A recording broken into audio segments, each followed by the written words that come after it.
Hello my dear student, welcome to K Chauhan vision. आज हम नया लेसन शुरू करने जा रहे हैं। लेसन का नाम है कंट्रोल एंड कोऑर्डिनेशन। ठीक है, और इस लेसन में से आज हम जो क्वेश्चन लेने जा रहे हैं वो है तंत्रिका कोशिका। इसको हम न्यूरॉन भी कहते हैं। ये हमारे तंत्रिका तंत्र की संरचनात्मक और क्रियात्मक इकाई का नाम न्यूरॉन, इंग्लिश में न्यूरॉन कहते हैं और हिंदी में इसको तंत्रिका कोशिका कहते हैं। तो क्वेश्चन है कि एक तंत्रिका कोशिका की संरचना बनाइए और इसके कार्यों का वर्णन कीजिए। तो तंत्रिका कोशिका जो है वो संदेशों का संवहन करने वाली मूल इकाई है। किसकी? तंत्रिका तंत्र की। तो तंत्रिका तंत्र की संरचनात्मक और क्रियात्मक इकाई का नाम न्यूरॉन है। यह संदेशों का संवहन करती है। ठीक है, संदेश हमारे किसी भी अंग से उसका कोई तकलीफ़ है या कोई प्रॉब्लम है, वहाँ से मैसेज लेके, संदेश लेके दिमाग तक जाती है और दिमाग से फिर प्रेरक तंत्रिका के द्वारा क्या कार्य करना है वो वापस उस अंग तक लाती है। ये विशेष रूप से लंबी कोशिका होती है और इसमें जीव द्रव्य से घिरा हुआ एक केंद्रक होता है। ये है कोशिका।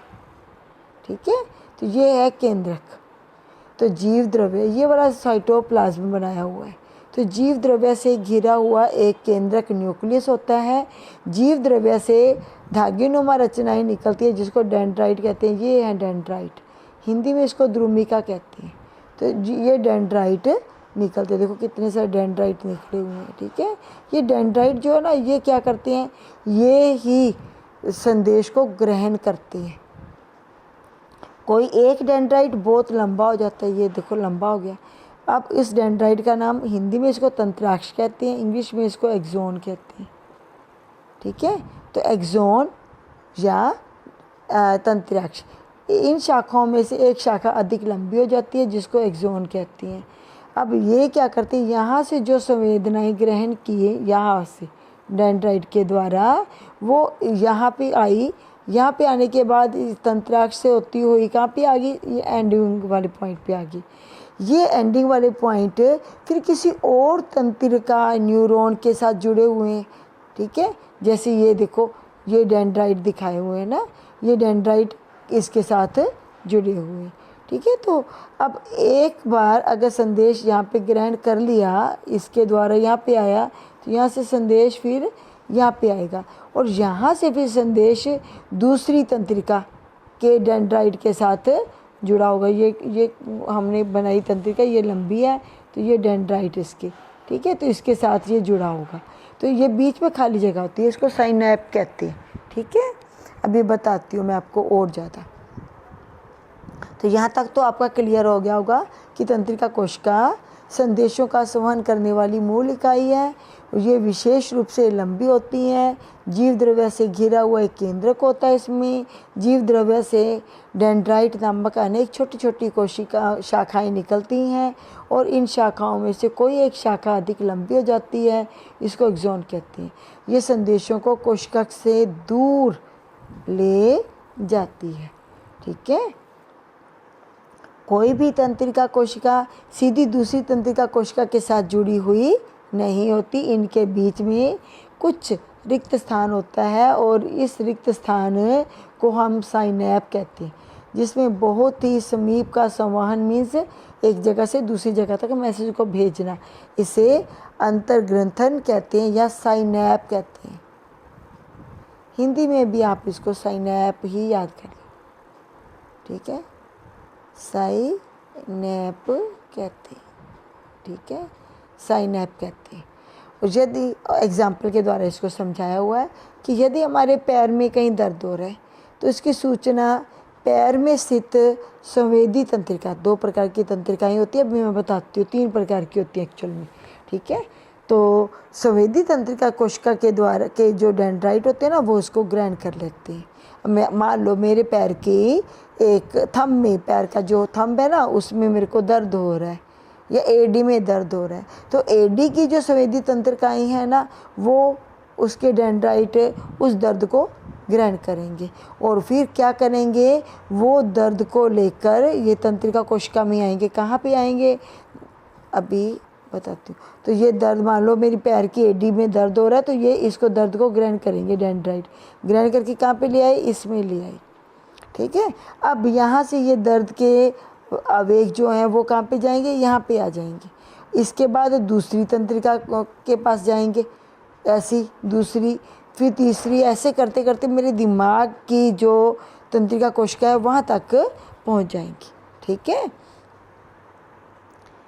तो कहाँ पे आए थे हम। यदि हमारे पैर में दर्द है तो इसकी सूचना पैर में स्थित संवेदी तंत्रिका कोशिका के डेंड्राइट ग्रहण करेंगे। तंत्रिका कोशिका उसको फिर विद्युत संकेत में बदल देगी। ठीक है, इलेक्ट्रिक इम्पल्स में चेंज करती है और ये विद्युत संकेत जो है फिर उसको कौन ग्रहण करता है, तंत्रिकाक्ष एक्सॉन ग्रहण करती है। ठीक है, एक्सॉन इसको ग्रहण कर लेती है। अब ये ग्रहण करके फिर क्या करती है, फिर उसको ग्रहण करते करते जो खाली जगह आती है तंत्रिका के बीच, वहाँ पर उसको ले जाती है और वहाँ से होती हुई फिर कहाँ पे जाएगी, मस्तिष्क में जाएगी। मस्तिष्क जब उस विद्युत संकेतों को ग्रहण करता है तो उसके लिए फिर वो अनुक्रिया भी करता है और अनुक्रिया करते हुए क्या करता है, वो प्रेरक तंत्रिका के द्वारा, देखो ग्रहण किया था संवेदी तंत्रिका ने। ठीक है, देखो संवेदी तंत्रिका ने संवेदना ग्रहण की थी। अब मस्तिष्क क्या करता है, प्रेरक तंत्रिका को इस अनुक्रिया के लिए, इस पर अनुक्रिया करने के लिए पैर की पेशियों तक भेजता है कि अब इस दर्द को ऐसे ठीक करना है। ठीक है, तो ये जो है प्रेरक तंत्रिका फिर उसको मस्तिष्क से संदेश लेके आती है और उस पर कार्य करती है और पैर की पेशियाँ उचित अनुक्रिया करती हैं। तंत्रिका कोशिका जो है वो 3 प्रकार की होती है। अभी 2 प्रकार की तो मैंने यहीं पे बता दी, एक संवेदी बता दी, एक प्रेरिका। संवेदी तंत्रिका कोशिका तो हमेशा हमारे शरीर के विभिन्न अंगों से, ठीक है, अभी मैंने एडी का नाम लिया। ठीक है, तो कोई भी, मेरी आँख भी हो सकती है, मेरी आँख में दर्द हो सकता है, आँख में डस्ट पड़ गई है तो उसको निकालना है तो संवेदी तंत्रिका ग्रहण करेगी और ग्रहण करके मैसेज को कहाँ पे पहुँचाएगी, ब्रेन तक पहुँचाएगी।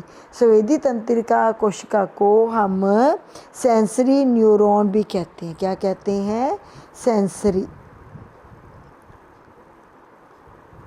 Sensory neuron. ठीक है, ये इसका काम होता है ग्रहण करना संवेदना को। ठीक है, ग्रहण करके कहाँ पे भेजना, ब्रेन तक भेजना। अब दूसरी आ गई प्रेरक, इसको कहते हैं मोटर न्यूरॉन। क्या कहते हैं, मोटर न्यूरॉन। ठीक है, ये मोटर न्यूरॉन क्या करती है, अब मस्तिष्क जब उस जो संवेदी तंत्रिका लेके आई थी कार्य है, उस कार्य को करने के लिए जो आदेश देता किसके थ्रू देगा, प्रेरक या मोटर न्यूरॉन के द्वारा देगा। तो मस्तिष्क से आदेशों को पेशियों तक मोटर न्यूरॉन पहुंचाती है। और दूसरा, तीसरे प्रकार की आ गई बहुध्रुवी पोलर न्यूरॉन। ये दोनों काम कर लेती हैं, संवेदनाओं को ग्रहण करके अंगों से संवेदनाओं को ग्रहण करके मस्तिष्क तक लेके जाती हैं और मस्तिष्क से फिर पेशियों तक कार्य करने के लिए भी आदेश को वापस लाती हैं। तो ये था हमारा आज का क्वेश्चन। ठीक है, अभी हमने ये पढ़ा कि तंत्रिका कोशिका की संरचना और इसके कार्य। अभी हमने यहाँ पे पढ़ा था कि एक तंत्रिका कोशिका के जो अंतिम सिरे होता है वो और दूसरी तंत्रिका कोशिका के शुरुआती सिरे के बीच खाली जगह होती है, उसको तो मैंने बताया था, अभी आपको साइनैप्स कहते हैं। अब साइनैप्स से रिलेटेड एक क्वेश्चन और है मेरे पास, वो मैं आपको बताती हूँ। ये इम्पोर्टेंट क्वेश्चन है। ये भी 2 तंत्रिका कोशिकाओं के मध्य या 2 न्यूरॉन्स के मध्य जो खाली स्थान होता है, जिसको अंतर्ग्रंथन या साइनैप्स कहते हैं, में क्या होता है।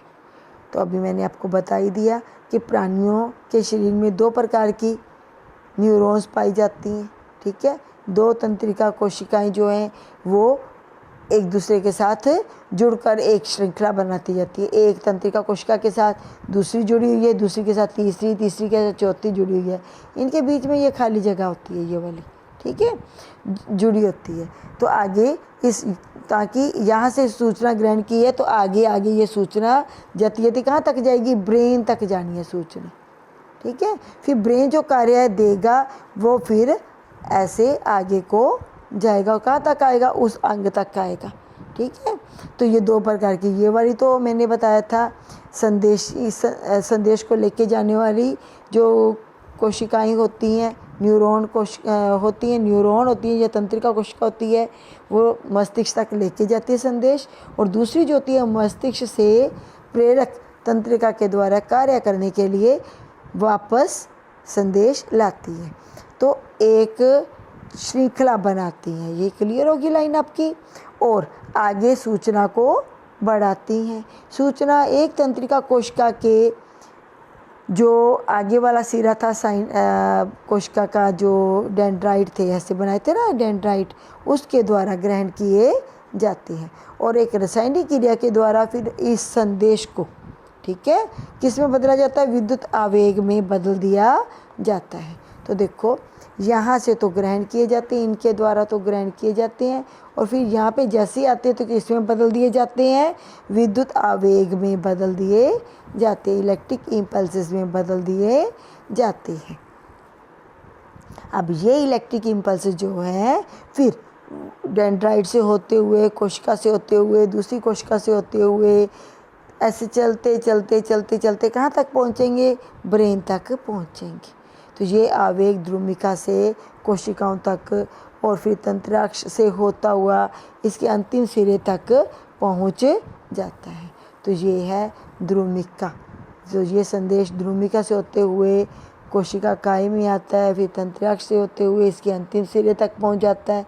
यही बात लिखी हुई है, ठीक है, अंतिम सिरे तक पहुँच जाता है, तंत्राक्ष के अंतिम सिरे में, ठीक है। यह तंत्राक्ष के अंत में विद्युत आवेग के द्वारा कुछ रसायनों को उत्पन्न किया जाता है जो रिक्त स्थान को पार कर लेते हैं। अगर ये विद्युत आवेग ना बनाए जाएं तो फिर आगे संदेश नहीं जा सकता।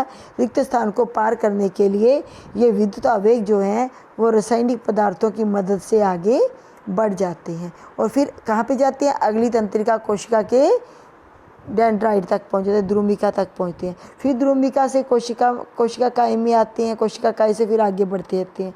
और कब तक बढ़ते रहेंगे, जब तक वो ब्रेन तक नहीं पहुँच जाते। और ये कार्य बहुत जल्दी किया जाता है, कुछ ही सेकंड में किया जाता है, सेकंड के भी कुछ हिस्से में किया जाता है। तो यह शरीर में तंत्रिका आवेग की मात्रा की सामान्य योजना है, ठीक है। तो अब ये डायग्राम वही डायग्राम है जो मैंने पहले आपको दिखाया हुआ था, ठीक है। तो ये आज का क्वेश्चन हमने किया है, साइनेप्स क्या होता है, तंत्रिका कोशिका क्या होती है या न्यूरॉन क्या होती है। तो ये बहुत इम्पॉर्टेंट क्वेश्चन है, दोनों के दोनों।